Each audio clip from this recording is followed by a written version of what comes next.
In the heart of Oregon wine country, the tiny town of Amity has a big problem. We have a very old infrastructure system in place.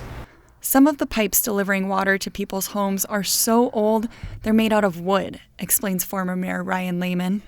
We are in the process of trying to upgrade as much of that infrastructure as we can as our budgets allow. Amity's daunting and expensive task of upgrading drinking water pipes and systems also confronts towns across the Northwest. We just take it for granted that when we open the faucet, there's not only going to be water there, but it's going to be the quality that we can drink. As an associate professor at Portland State University, Scott Lazenby worked with the League of Oregon Cities late last year to survey water infrastructure and found cities have $9.7 billion in water infrastructure needs. The smaller the city, the less the cost can be spread out across ratepayers, which means a bigger repair bill for customers who may already feel tapped out. Customers don't like to see rate increases, illegitimately so. And so there's a lot of pressure to keep costs down, almost, though, to a fault. The U.S. earned a C- on its infrastructure report card this year. Oregon scored the same overall grade when its last infrastructure report card was released in 2019.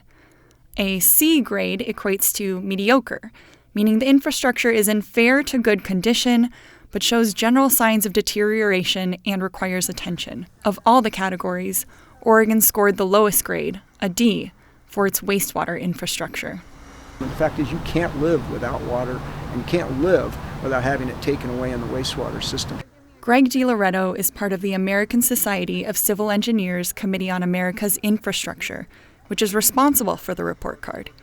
He says that between now and 2039, each American family on average will lose $3,300 a year in disposable income due to poorly functioning infrastructure.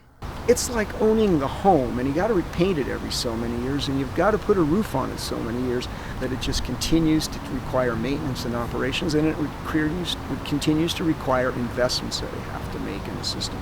In Amity, the city is more than 5 years into a water infrastructure project it's paying for with grant and loan funding. Lehman says the city is at the point where it really shouldn't take out any more loans. Money from the American Rescue Plan Act is funding a couple badly needed improvements, replacing water meters and water main pipes throughout the city.